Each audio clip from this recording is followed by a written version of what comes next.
was. A rough day at the office, so drink too much. Yeah. Maybe not drink to the point of being an alcoholic, but drink to the point that it's not working. Yeah. Other situations. So, and not having a place actually to go and trust another living human being to risk. And until I didn't start to have that sense of vulnerability leading to acceptance, we could say. And that comes down to, when we're talking about what you're helping people do, and I heard this term before, I really like it, is we all have these masks, or we tend to have masks from time to time, especially leaders, and God wants to take us on the road to Damascus. Yeah. And so I like that whole idea of the mask thing. And then that lends us to that question of authenticity. So leading authentic lives. What is it why do people struggle so much with authenticity in their lives?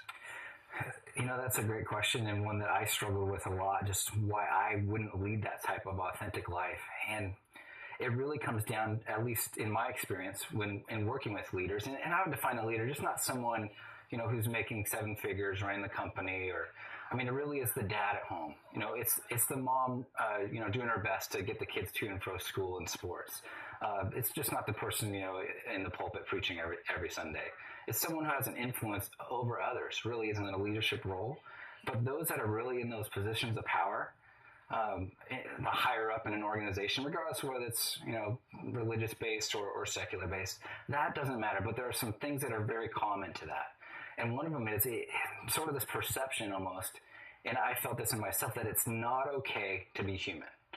So I can talk about those that are broken or those that struggle. I can talk about the things that seem very antiseptic and safe terms, but I can't really share with you, Rob, all my stuff.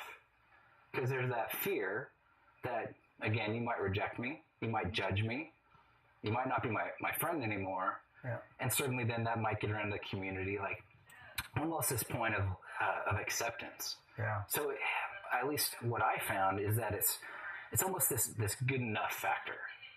Like if we each maintain this sort of, this cup that, okay, if this is a good enough cup and it's full, then I feel empowered. I feel free to be myself. I'm not worried so much about what you think or how you might judge me or whatever. But as soon as something negative happens, a stress, so it gets emptied out a little bit. Something I didn't ask for in life, a catastrophe. I lose my job or the house gets foreclosed or whatever. Something else goes out of it. So now I'm functioning in a deficit and I can't give what I don't possess. Yeah. So then I'm really in the self-protect mode and my radar's up and I'm kind of feeling out like, are you a safe person? Well, I've seen how you observe others. And so I'm kind of building this own little kingdom, so to speak, where, I'm God of my own planet. And everyone can be out to get me, and I'm not willing to trust or risk with anyone. It's just not safe. It's not safe. And really that safety, it's twofold. Yes, that may be true on some levels, but really it's more something that I've created in my own mind for self-protection. Because I really believe that we heal in the context of relationship.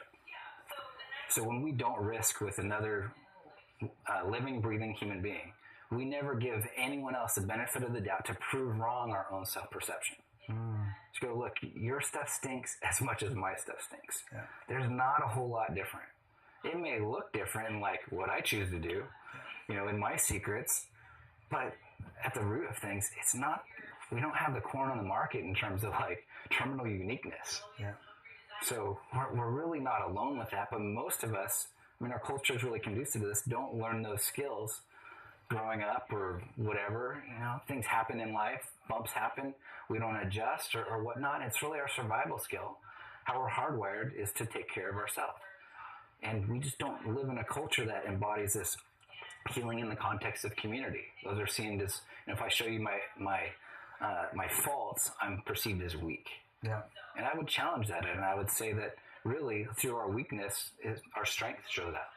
The things that we are most passionate about usually come from the places that we've experienced pain, regardless of what that's like.